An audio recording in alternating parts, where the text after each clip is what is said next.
Welcome to the Awakening podcast, where we have truth tellers and not whistleblowers, where we have facts, not conspiracy theories, the podcast with solutions. You'll find all our episodes on awakeningpodcast.org. This week, I've got a good friend of mine all the way in Australia, Zahee. Please welcome to the show. Thank you, sir. It's an absolute honor to be on your show. Yeah, and like what I can say from the start is we met each other through a podcasting course, but we got close, and you're a man of your word. That's what I can say from the months that we've connected. Oh, it's been that course was good. We found out what to do in order to put a podcast together. But the connections, which is especially yourself and Mr. Chris as well, it's been phenomenal. Like coming together with like-minded people who have passion for truth and doing what's right and just have good morals has been a huge blessing for me. No, definitely. And to be honest with you, like despite the money for the course, I think the connections that we've made, because we're connecting every day nearly, it's fantastic, especially in what we're doing, because a lot of the times you get attacked for just telling the truth. I'm not sure if you experienced that because, but I know a lot of the people that they're just trying to explain what's going on and they're getting bashed for it.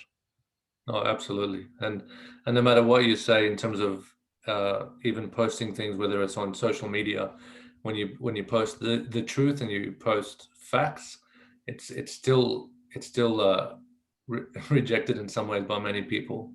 You post facts and people say yeah, but how can you say yeah but to facts? That's what I would say to my wife. It just blows my mind. Yeah, or else they'll give a link to CNN, and I just shake my head. I don't even open it. You just see something from the press, immediately.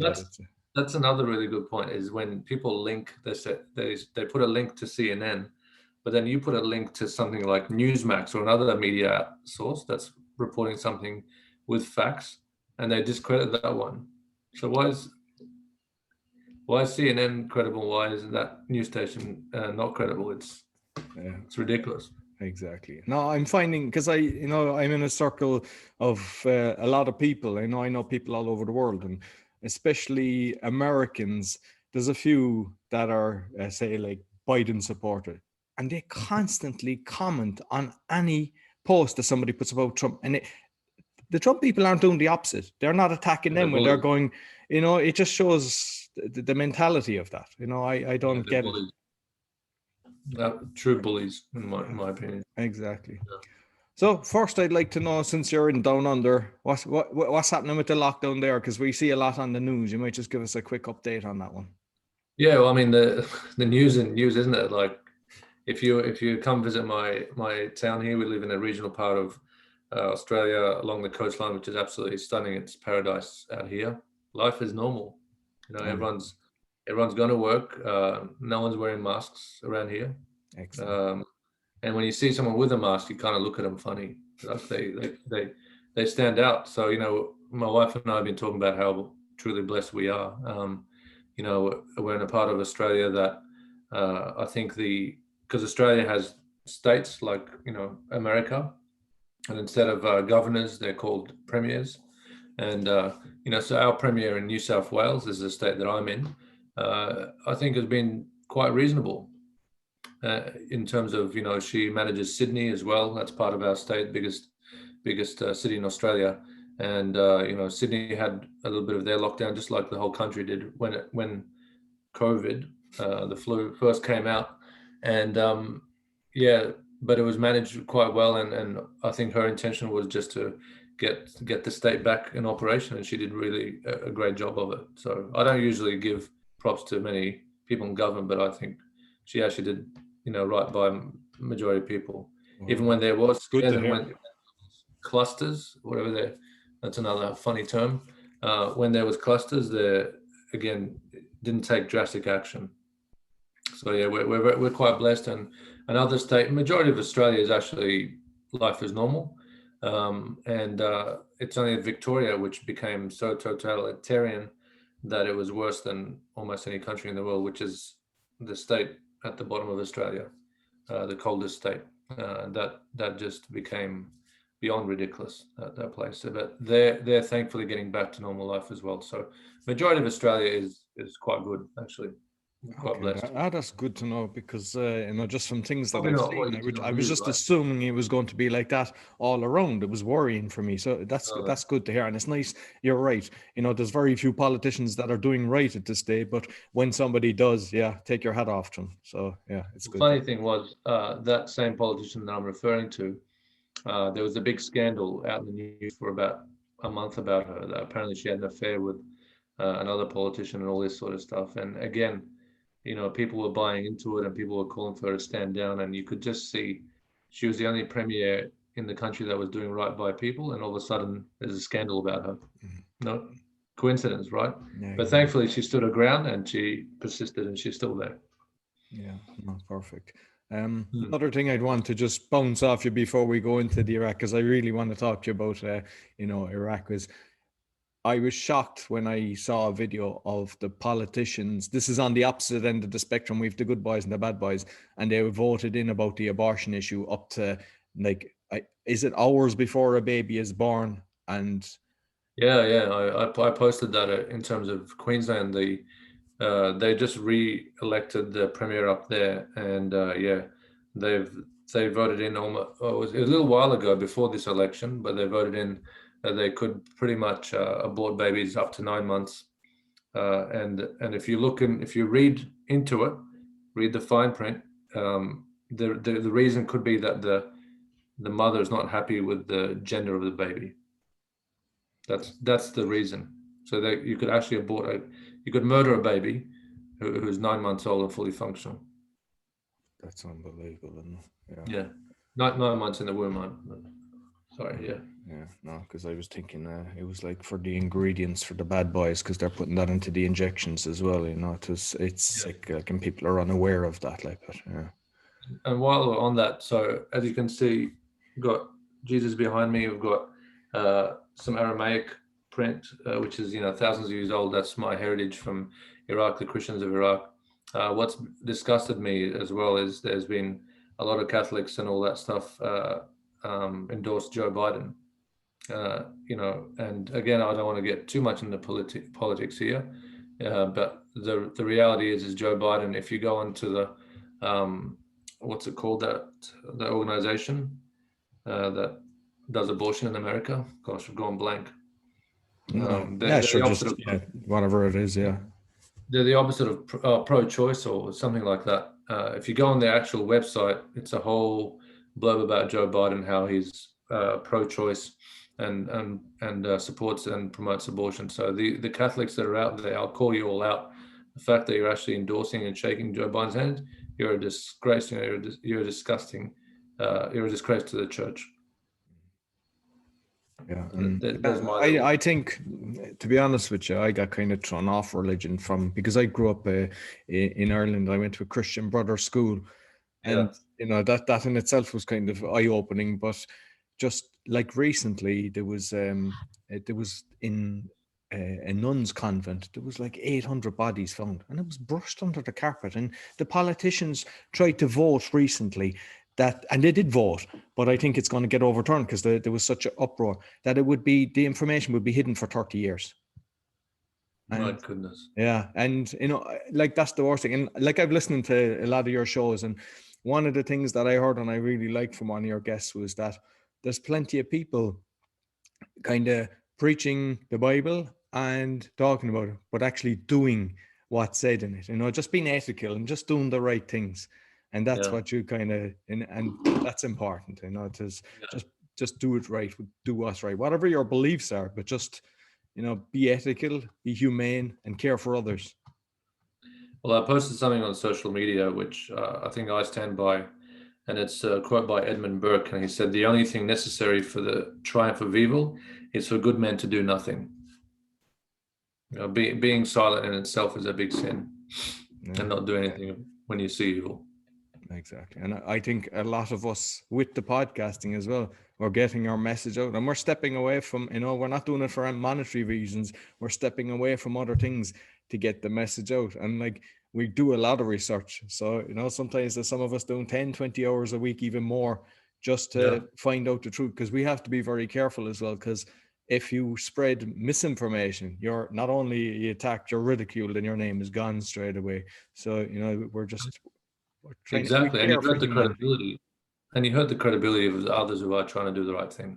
Exactly. I think one of your guests, which I admire, which is Mickey Wills, he talked about that. He talked about how some people go on with all these crazy, as in they're actually conspiracies. They talk all this nonsense, and they try to associate themselves with him, and it's like, exactly. No, that was a great point that he had said. Yeah, and it was I remember that. Yeah, it was very important. So main point where I was trying to get you on is, I know that your father moved from Iraq. Like, I have studied a lot on war because I realized that how evil it is, how orchestrated it is. If you look at the book Confessions of an Economic Hitman, I think John Perry was his name, he's explaining how they go into different countries and take over.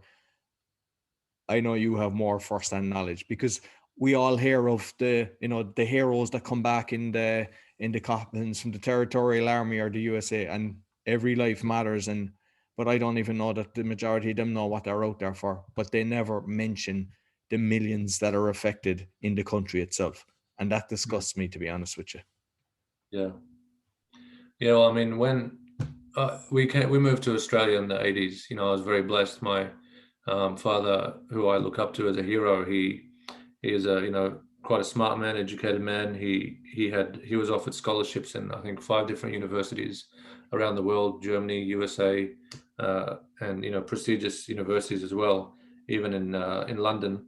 And he chose to bring us to Australia because of the lifestyle here, and we're so blessed. I'm always grateful to him. And we moved here in 1985. So I was a 6-year-old kid, and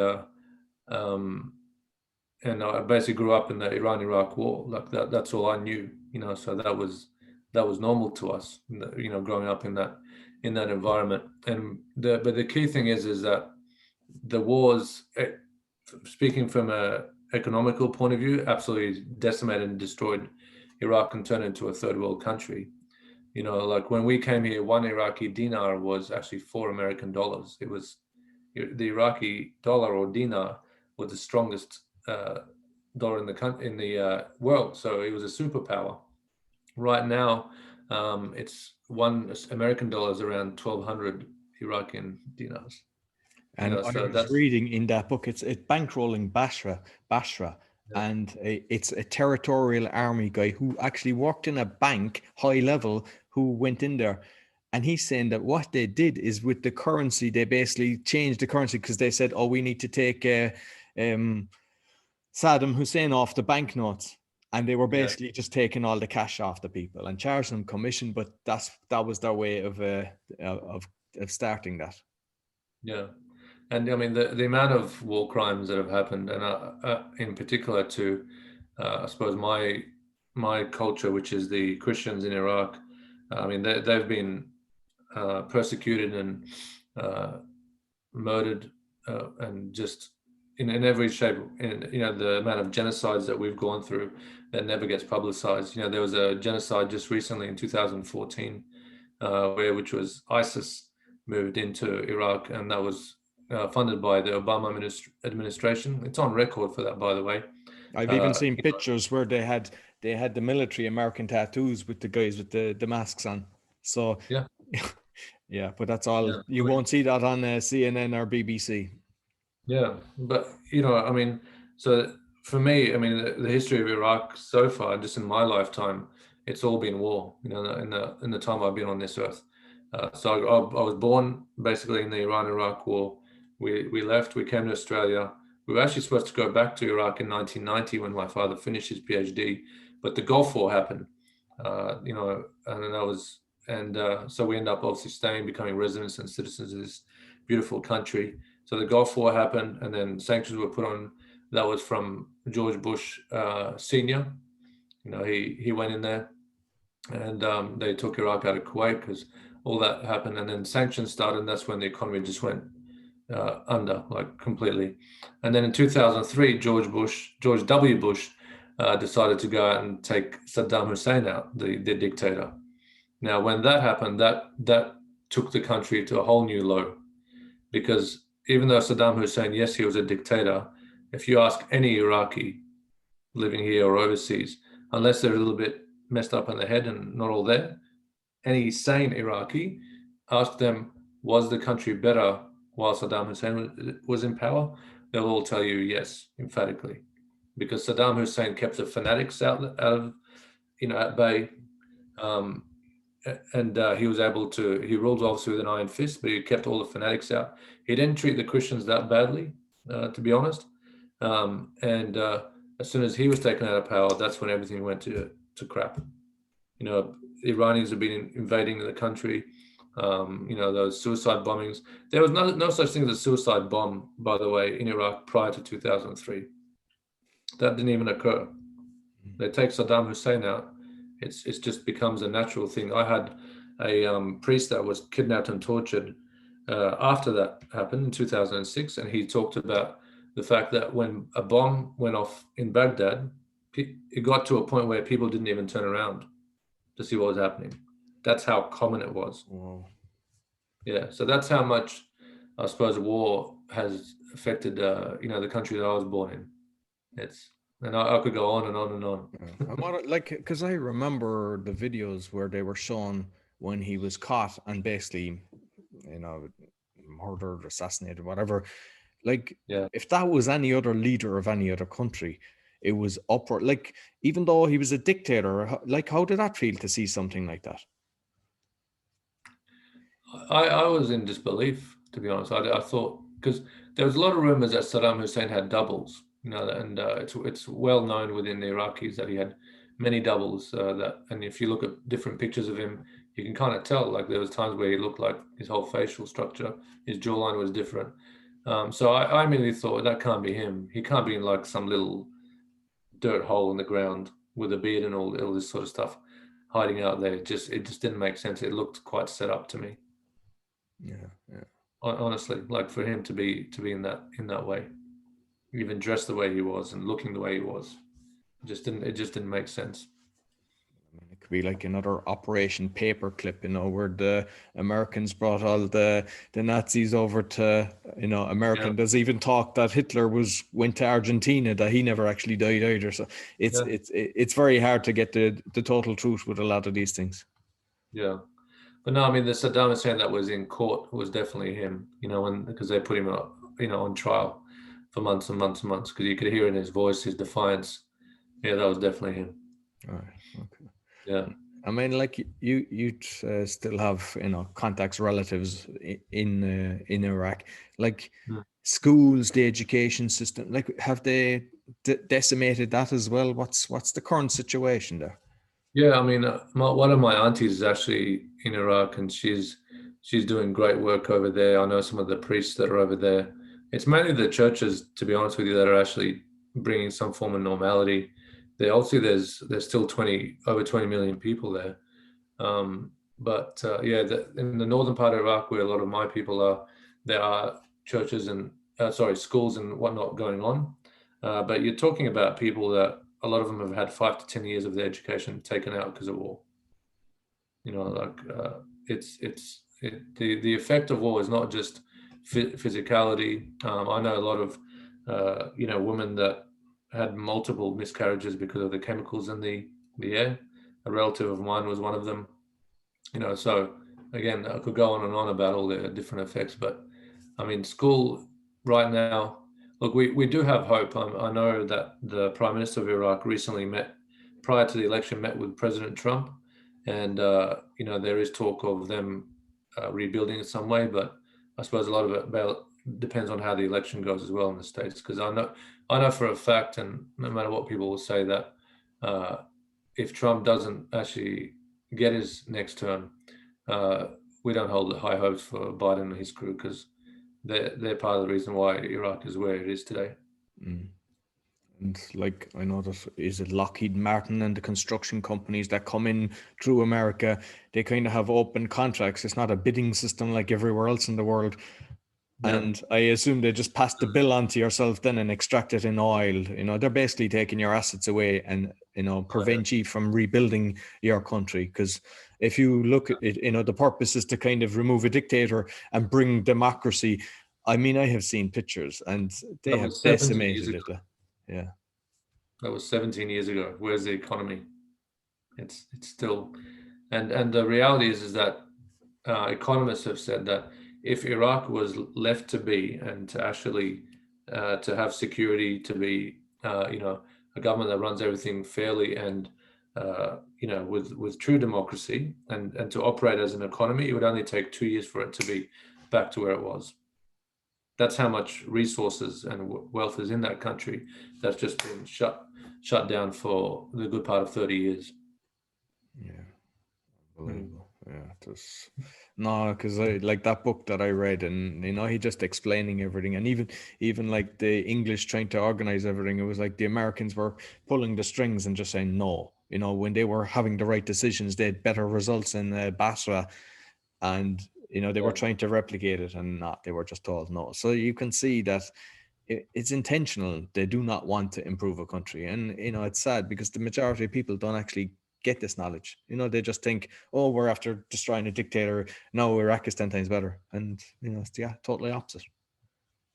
Well, I'll drop a little bombshell on your show, Roy, because I have a amount of respect for you and out of respect for having me on your show. I was actually going to save this for a video that I was about to release in the coming weeks on a lot of the things that I've experienced and witnessed. But when we're talking about the war in Iraq, there's obviously a reason why the US and a lot of countries had a vested interest in keeping that country down. So you know how I spoke about the 2014 when there was a genocide, ISIS moved in, and the city I was born in, by the way, Mosul, which had over 300,000 Christians, has 0 Christians. So it's still to this day. So a complete genocide happened there. Anyway, so my grandmother and a few of my relatives were still in Iraq when all that was happening. So they witnessed something quite strange. And I'll just go back a little bit in history. In the early 1900s, there was a archaeologist. I'm trying to remember his name, but it escapes me. But anyway, he went into, and they dug deep into different parts of Iraq, because Iraq, you've got to remember its history. It's known for the Assyrian Empire, the Babylonians, everything. A lot of the Garden of Eden is believed to have been there. Like, its history is so rich. It's not talked about much. There's the Assyrian people, which is my ancestors, you know, invented the wheel. Again, you can look this up in history books. I'm not making it up. You know, mathematics, all that stuff came from the Babylonians. So there's a lot of. I didn't know that because I've read a lot about the Babylonians, you know, and I've heard they were way advanced. Yeah. So yeah, and so this archaeologist, going back to that, they found all these tunnels in the area of Nineveh, around where the city I was born in, which is Mosul, and this archaeologist went in, and he was also, I think, quite clued up on technology as well, even though it was the 1900s. He went in and had a look in these tunnels, and he instructed the government, everyone back then, to lock these tunnels up. And he said, come back in about 100 years because the world is not ready for the technology that's in these tunnels, right? So as fast forward to 2014, ISIS move in. There's a complete war in Iraq. There's a genocide and all that. I have relatives that witnessed all these people digging in those areas of Iraq and removing countless things out of these tunnels, and plane load after plane load of US fighting planes were just filled up and sent. You know, so what was in those tunnels, I have no idea, but I know the story behind it, and I know people that have actually witnessed that happening. So the war is all just a mask for people's you know, evil intentions. Like, I just wonder what technology that they really have that we don't know about, because even with Tesla, like, all his stuff was taken as well. And I mean, you know, he was, you know, centuries ahead of his time, you know, what he's created and what he had, and it was all just destroyed. And yeah, and I see it with other people as well. There's people create inventions and they're hidden, they're bought and never used. So yeah, you'd love to be a fly on the wall to see what it was. And the crazy thing is this, from what I heard from my relatives, this went on for days. So, and plane load after plane load. So you can just imagine what someone's hiding somewhere.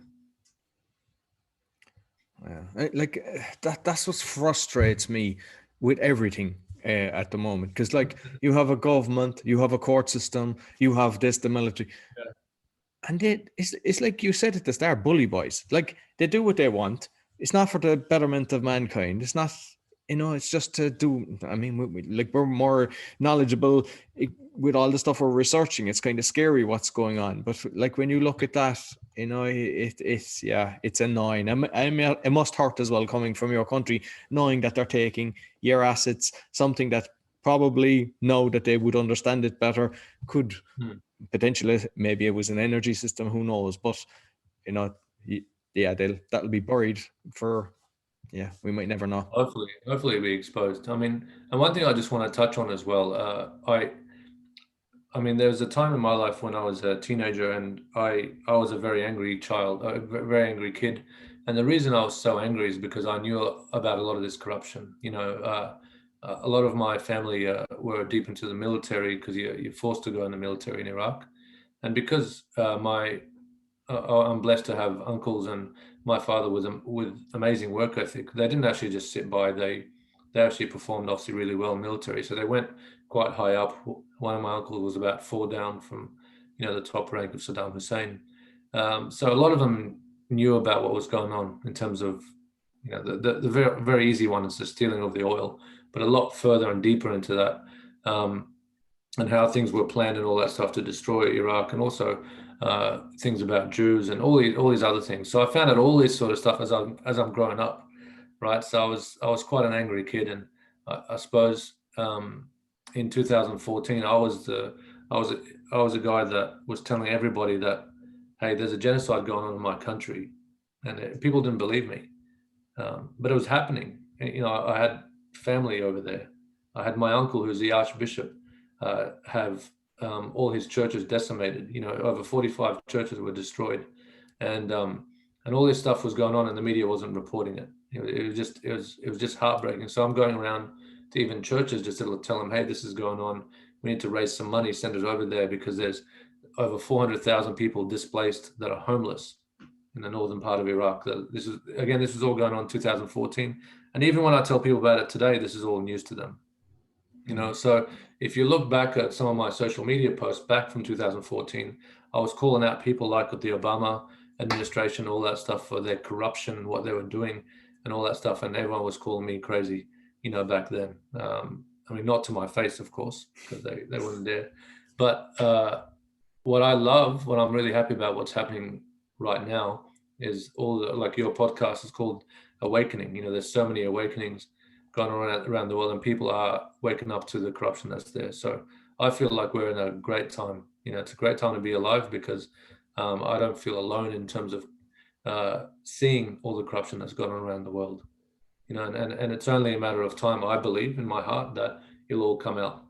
Yeah, no, we're there's definitely we're on a pivotal point, and like I don't think any of us would be fighting this battle if we thought there was no hope, because we'd say, what's the point? You're just throwing the towel. There's no way. There's too many, and like you just mentioned Obama. Like you'll see so many people actually stating, oh, how brilliant he is and how fantastic he is. He was a charismatic speaker, and that was it. If you look at what he actually did, he has done terrible things around the world, but yet nobody knows about it because it's not told. And I'm just curious, actually, in Iraq now, are they controlling the media as well?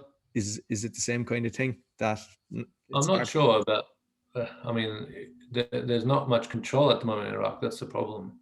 There's no control of, like, even if you talk to my uncle, who was again the archbishop there, and people who he knew in politics, like there's no security there. People don't even trust their neighbors, because you don't know which side they're on. It's like that. They're trying to implement that here, where you have people that will snitch if you're having a party. It's kind of that at a million times higher level, and the problem is you just don't know who's actually going to grass you out. Yeah. So I remember your podcast with your father, and it was actually a very nice. I really enjoyed it, to be honest with you. And one Me of the too. things that like, I mean, he was telling about all the things he done. So I mean, he worked extremely hard to Yeah, actually one get you out of there and create. But like yourself and another guy on a further podcast basically said you cannot fail because of the sacrifices that they made, and I thought it was a beautiful point. It's yeah. Yeah, he said that was my cousin actually, who was only in his mid-20s, who was doing his PhD, and he's moved. He grew up in Hawaii. He's now in Colorado. He works in public health, so he's actually doing things that's actually really useful for the victims of COVID. So he studied that, and also the victims of war. In terms of what impact it has on their mental health, again, which is not talked about much, on their education and so forth, on public health. So yeah, he said it would be an insult for us not to do something great with our lives, and we would insult their legacy, but based on the sacrifice. It would be an insult to their sacrifice.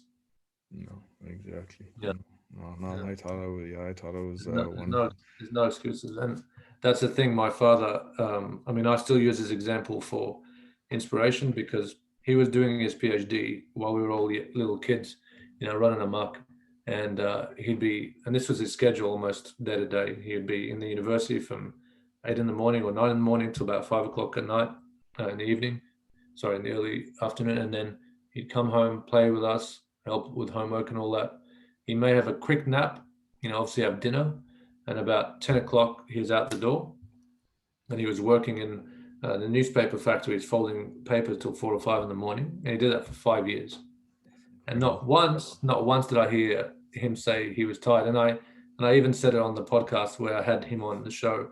I asked him one time if he was did he ever get tired, and he gave me this look like I just called him something really deflammatory, and because his response was, it's shameful to say you are tired. So that's the level of work ethic that I mean, that I've grown up for 5 years, with. that is some commitment, to look after your family, to do that amount of work. Yeah, fair dues to him. Yeah. Yeah, yeah, Like, you mentioned your grandmother was still in Iraq. I mean, that must have been kind of frightening as well, knowing family and yeah. friends while you're aware of what's going on, because obviously the rest of the world haven't a clue what's going on because we're fed a lie, but Yeah. would, because you're on the ground, and just Yeah, I mean, they're in a town called El Kosh, which has thousands of years of history. Um, there's the prophets. Gosh, I'm losing names tonight. Not sharp with the names, but he has. And my father mentioned him on the show, but he was. I think he was around 700 BC. His tomb is there, still in the town of El Kosh. So you're talking about thousands of years of history where these people have lived. In terms of my ancestors. And for the first time in history in 2014, that town was clear, because the threat of ISIS had gone in the first time in all that time. Even back when Islam became a religion 1,500 years ago, they still didn't get to that town. It was still kept as a safe haven. But in 2014, it was for the first time people fled. But thankfully, they're back there now. And so she escaped along with one of my uncles, and they crossed the border, and they got to Turkey, and now she's in Sydney. My grandma with a couple of my aunties that escaped with her. So yeah, we're blessed. I mean, that's the way their life is. So I'm happy they're here, but there's always that mixed emotion, mm. because we were driven out of our actual home. And like, if you even think of the psychology of a child that's still there, that grew up in it, it must be terrible. I know, because they have witnessed it, they've seen terrible crimes, Yeah. from a young age. I mean, obviously all the adults as well, but a child growing up in what's, especially, for the last 20 years with the Gulf War, you just, it's going to be hard to get over that. Yeah, I mean, look, I'll just touch on this real quick. One of the reasons why my father and a lot of my uncles are inspiration to me. I've got an uncle he spent 4 years frontline, fighting in the Iran-Iraq war, and they fought to a point where they'd run out of ammunition, so they had to do hand-to-hand combat. So that's what fighting on the front line is, and he did that for 4 years. He'd be sent out in a battalion of 1,000 men, and probably about 5 to 10 of them would come back month after month. So he did that for 4 years, and this is a man now who's a successful engineer because he's got a master's in engineering, and he works for the Australian government in engineering. And if you met him, you would never know that he had anything like that in his past. So it's funny how I suppose tragedy and all that stuff shapes people. Some people never recover, and some people use it as a motivation to, when they go to a new country, to make the most out of their life. A lot of it comes down to a choice. As much as people would hate for me to say that, a lot of it does come down to a choice, how you react to what happens in life. I think you have to, I mean, because we all get knocked. I mean, some people get knocked a lot harder, but you kind of have to. You have two options, you throw in the towel and just use it, or just a blame game, or just do it, poor me kind of thing. Or you just pull up your pants and you say, okay, yeah, it happened. Yeah, drive on. You don't look in the rearview mirror. You just, you don't, obviously you're not going to forget something like that, but you just have to, no. The key is not to stay living in it. Yeah. That's what I've learned from my father, my uncles, and that they don't live in that moment. And that's the thing, that's where the choice comes in, where a lot of people just remain in that tragedy, remain in that trauma. And that's why they can never move forward. Whereas they're looking forward. Hey, I'm in a new country. I can start a family. I've got opportunity here. I've got freedom. I don't have to worry about people shooting me. Let's make the most of it. That's the gratitude kicks in. No, definitely. It's like I've said this before. It's like the memory of pain poisons us. It poisons the cell. So if you're reliving it, it's okay. I think once you can kind of mentally get past it, it's okay to have the conversation that it's not hurting you. But there's times that people, they're telling the story 10, 20, 100 times, and it's they're reliving it, and it's eating into them, and they can never kind of get away from that. So you need to, if you're in that state where even talking about something and it really hurts you, you just get away from that till you can get over it. And then when you get over it, then it doesn't affect you. But it's usually the person themselves, because they're reliving the moment. Yeah, absolutely. Yeah, we forget, and again, I've learned this from examples in my life. We forget how much control we have of our own mind. A lot of people live in a way where they're a slave to their mind, but you have so much freaking control. It's not even funny. No, exactly. And once you kind of determine what you want and what you don't want, you can accept how you react. Even, if somebody says something bad to you, or even as we're, talking earlier about the social media, somebody writes something nasty, you have two choices. I mean, to be honest, the first choice is kind of, you're ready to write back, when you see some, but then you go, no, let it go. And it's gone. That's the end of it. Whereas if you do write one, you're getting angry and you're, raging, and then it just spirals. It's like a tennis match after that, just comment after comment, and you can kind of overcome that just by being present and know where you're going. Yeah, I think I learned, one of the guests I had early on when I first started the podcast, he was a political activist, and, he was standing up for, I suppose, people in the church in terms of what they're doing. A lot of the government's rolling out, disgusting laws on how free people can, like we talked about abortion and that. And he said he just talks facts. And sometimes he said even his kids, come up to him and say, hey, Dad, look what this person wrote about you on Facebook and whatever. And his first question is, are they talking, are they arguing with facts, or is it emotion? And he goes, oh, they called you a so-and-so and so-and-so. He goes, well, that means they don't have a leg to stand on. If it's all emotion, that just let it be. But if they come with us with facts, we'll have a conversation. Yeah, exactly. So I learned that from him. That makes sense. And just with the Iran-Iraq, because to be honest, I mean, we don't know much about what happened. How long was that going on for? Well, it was basically the year I was born. 79, 78, 79, and till 88, almost 10 years. Yeah. And was it over oil or just land, or what was the land? About over 1 million people died on both sides. So, and the land, I mean, I remember seeing a map of how much land Iraq got, how much land Iran got. My God, it was not even worth mentioning. And millions of lives were. And I mean, you've got the dictators, but the reality is people don't realize that that's going on all over the world. And, Mm. you know, like, sure, even in my own country, you know, the English coming in and they're still there, you know, and the amount of people that were killed during that, just all over, even look at the Falklands, everywhere. It's a few people pull the strings. They send Yeah. out the pawns, as they call it. They don't care. You know what it's like now? I was thinking of that the other day. It's like someone owning an ant farm and having the red ants and the black ants and putting them in there and just looking on and laughing. The people Yeah. that orchestrate this, that's what they're doing. And Yeah. like, I don't know anybody who wants war. I mean, I've got friends in Syria. I've got friends all over the world. Nobody wants war. So No. why are we allowing these people at the higher level to just, you know, like, I remember even when Tony Blair wanted to get involved in Iraq, there was, I don't know, was it millions? There was a lot of people out protesting. Nah, they were all, you know, it was all hushed. You know, nobody Yeah.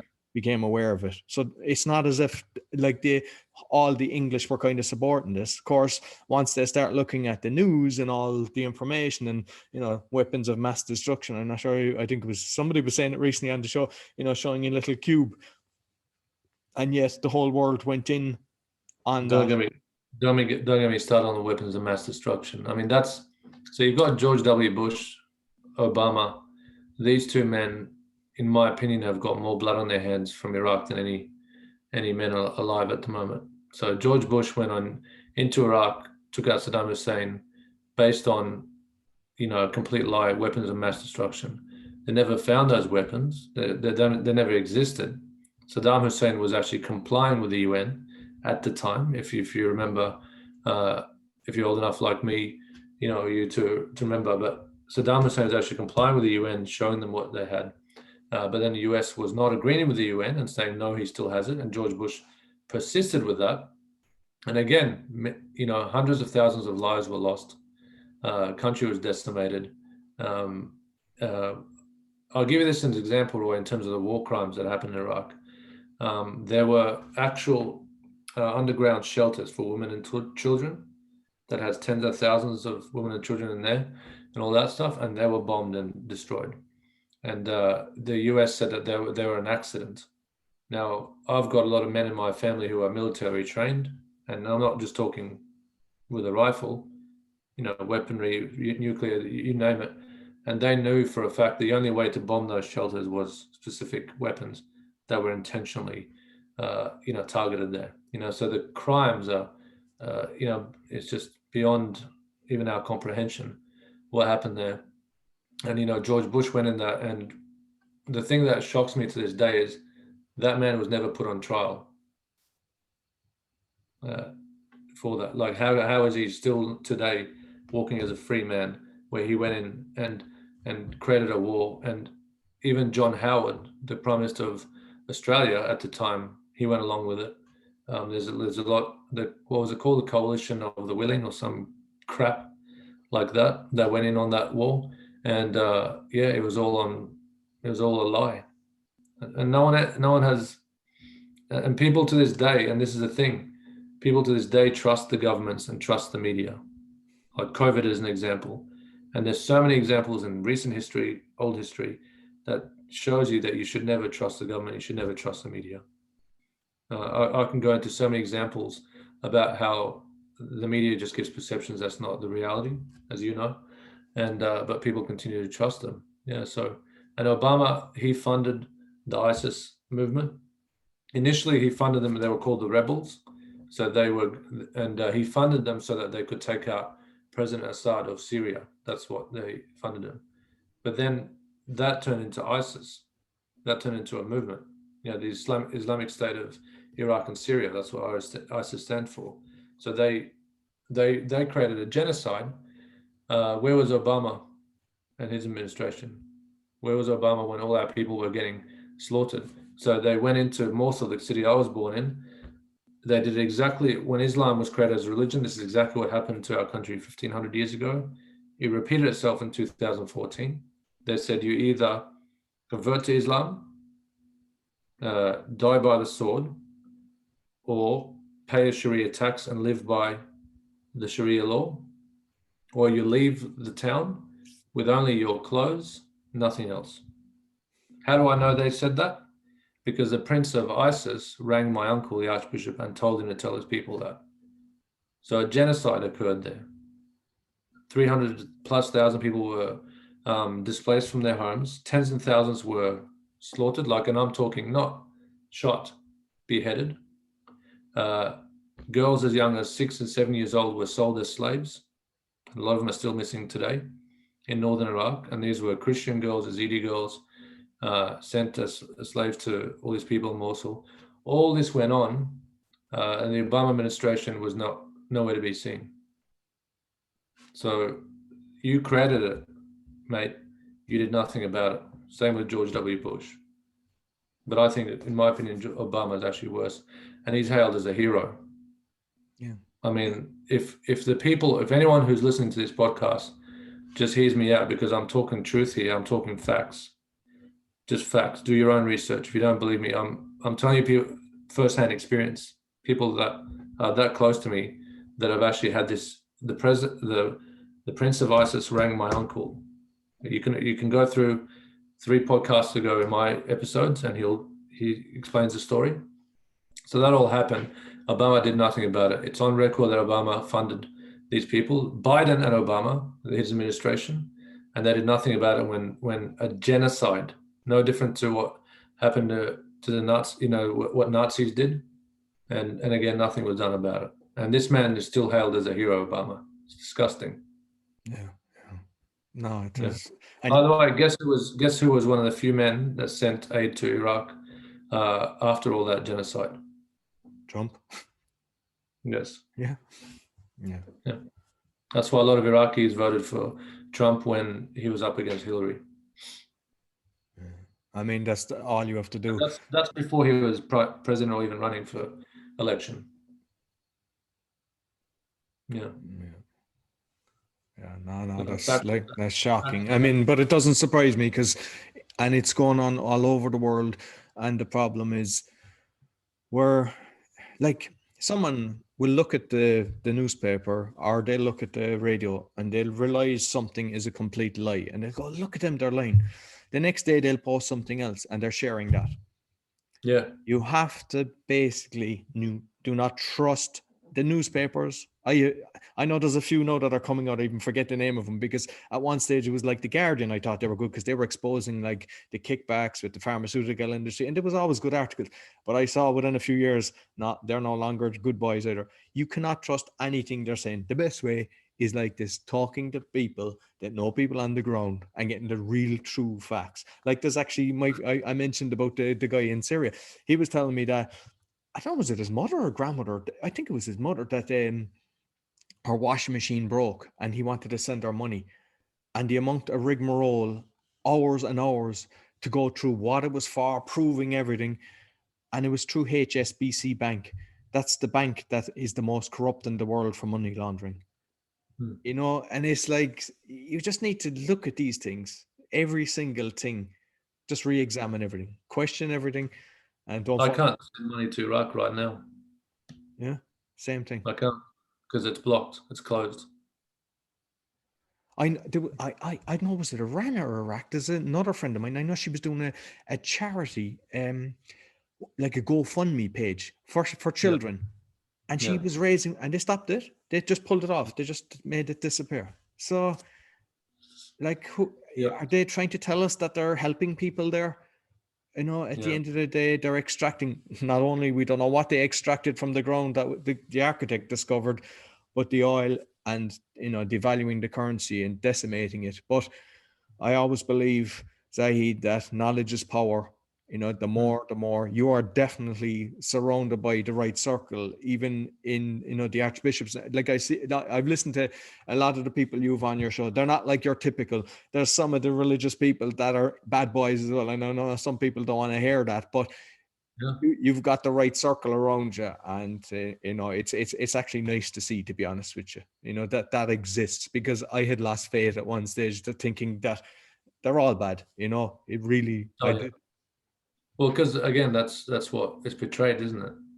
That's what the media portrayed. Like the Catholic Church is full of pedophiles, all this sort of stuff. Iraq, when you see vision of Iraq throughout history, it's desert, it's donkeys, it's camels, it's women with, you can only see their eyes, all that stuff. That's how Iraq is portrayed, and people always find it they're almost in disbelief when I tell them that that's only 10% of the population that wear that. So 90% they don't even wear anything, in terms of on their heads. Most Muslim women just, have their hair out, and obviously Christian women don't wear any of that stuff. And where I grew up, it's almost like New Zealand. You've got in the winter all the lakes are crystallized, the fruit is abundant and all that stuff. And again, how is Iraq portrayed on television? Yeah, barren desert. I actually thought that you had a camel, to be honest with you, because if I listened to no, that's Exactly. to be honest, every single movie, everything, they don't show the true picture, like. Yeah, and the crazy thing is that we're in a world where there's an abundance of information, but I find that it's people are more ignorant than ever. It just blows my mind. Yeah, I'm shocked, to be honest with you. And like I'm lucky that my parents, like my dad is 75, my mom is 71, they're awake and they know what's going on. And I can have the conversations and they're sending stuff where we can stay upbeat, we don't let it get to us at the same time, because you have to be conscious of that. But even cousins and stuff like that, like they're even shocked that the evidence is there, no matter what you look at. They're just say the COVID. Like you have scientists coming out, you have doctors coming out. We know there's kickbacks and everything, and yet people are watching the news, reading the newspaper, and they're convinced no, this is how it is. And yeah, I'm shocked, to be honest with you. I think at this stage, I would have thought that you'd have 50% at least awake, and it is a lot less. I know. I mean, I know, like Hartmann in Germany, he mentioned 25%. I'd be surprised if it's 5%, to be honest. I don't know what your thoughts are, but I'm shocked. Like even I'm talking to like intelligent people, and at times I'm like, they haven't a clue of what's going on in the world. And there was a time, like I know my mom was saying years ago, it was kind of, just do your own thing, you'll be grand. But there's so much bad stuff going on at the moment. It's like your country was decimated because of just thinking, to be grand. We can't go on in society not caring about your neighbor and not caring about the neighboring country. Nobody wants to be moving. It's all orchestrated. So we need to more to wake up. Yeah, I mean, there's still a large majority of people that dismiss everything that anyone says that's not what the media say as conspiracies. And that again, that blows my mind. But I remember I read a lot of books by some great men a few years back, and even Earl Nightingale. He was like the father of the what's it called, personal development industry. Yeah, the And biggest secret, I think, isn't it? The greatest secret or the biggest secret is. Yeah, and he said that most. I mean, he's talking in the 50s and 60s, so he used the word men instead of people, but he said most men just don't think. They would rather die than think. So use their brain. And I remember hearing that, going, that's a bit harsh, and I didn't understand much, but I realize that it's so true today that people they would almost rather die than think. And that's actually using their brain, their conscious mind that they've been blessed with, to actually look at things and go, well, even when they have those doubts, they dismiss them because it hurts to think. It hurts to actually look at things, because I think people are scared of finding out the truth that's probably deep within them, that they just keep pushing down, because there's all these signs around them are going, well, hang on, maybe COVID's a load of crap, maybe the government's corrupt, maybe the media's corrupt, but they don't want to think that, and they just keep burying that, pushing that down, because it's scary to get out of your comfort zone. You'd rather just be in this frequency of comfort, because to get out of the comfort zone is uncomfortable. That's why it's called the comfort zone.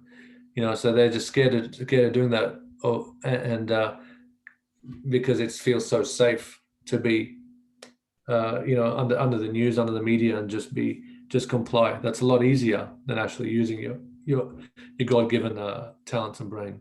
Exactly. So, yeah, I think you're the same as me, that I'm constantly questioning everything. I've even recently gone back to the schooling system, like over 40 years ago, like as we started, and I just go, it was orchestrated. We're conditioned to be, to be compliant, put your finger up to your mouth, cross your hands and everything.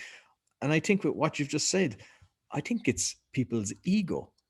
They're afraid of saying, I'm not. If I had been promoting something and I get facts proving, I'd be the first to go, all right, no, I was wrong. And just because I have a mindset on something, it was based on information I had at the time. But if new information arrives to me and I realize, oh, that's another lie that I didn't believe, I can change straight up. But there's a lot. I think it's their ego.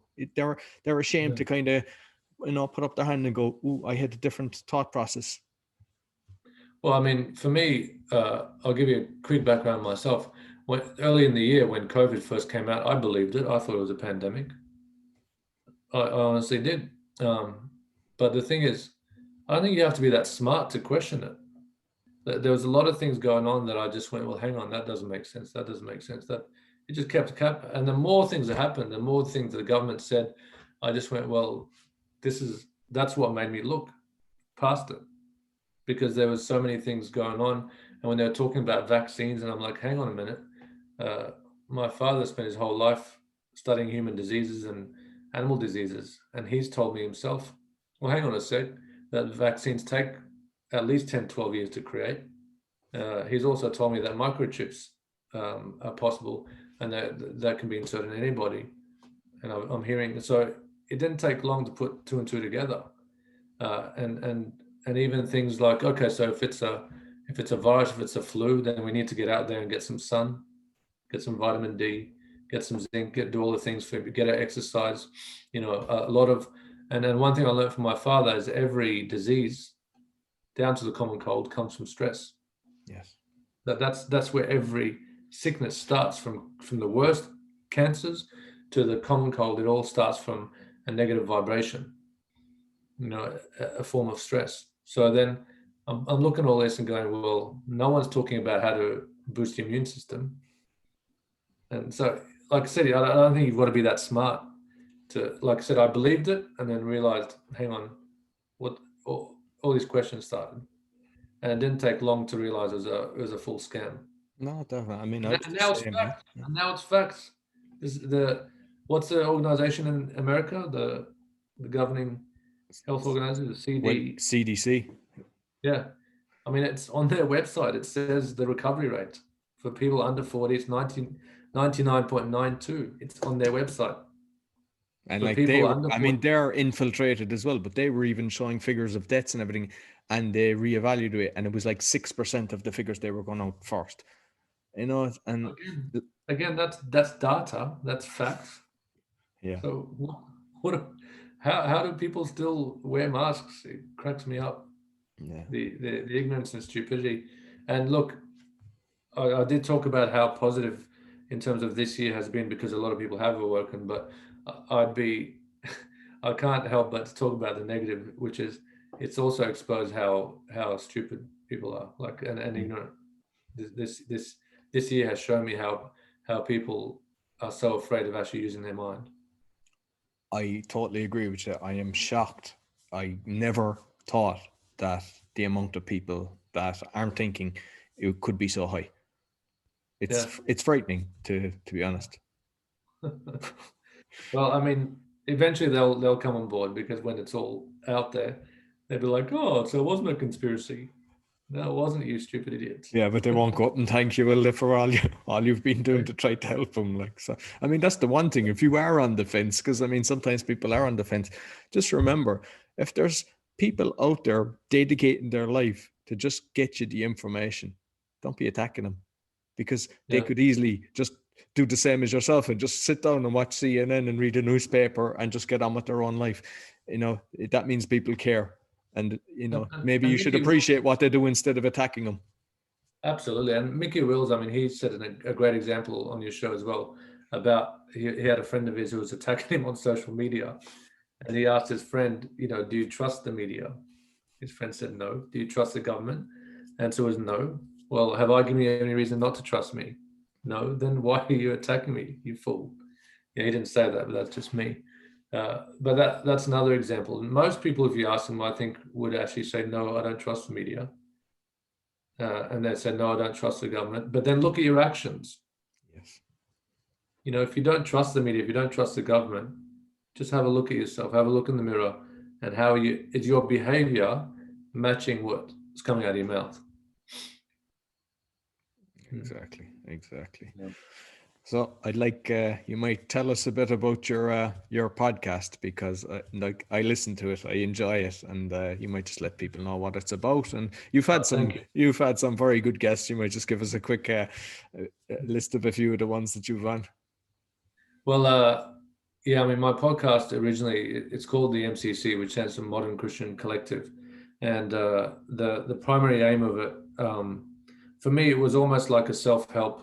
That's why I started in the beginning, because and also, but more so to have to preserve our culture and also to celebrate it, because again, most people don't know about the Assyrian Empire, the Christians of Iraq, the Chaldeans, and all that stuff, which is my heritage. We speak a language called Aramaic, which is what Jesus Christ spoke, and before that, so it's an older language than Arabic, and that's so it's more about to help our people have a voice. That's why I started it more than anything. And since I started, so the first guest I had was the Archbishop of the Christians in Australia and New Zealand, the Christian Iraqis, and that's my uncle. I'm very blessed, that he's on my mother's side. So he was my first guest. And since then, I've brought people within our community who are successful in their rights. A lot of them are in business, government, all sorts of different industries, finance. I've had some, as I mentioned, priests as well who've experienced things firsthand, to tell their stories as well. So it was more just to give our people a platform and a voice is why I started it.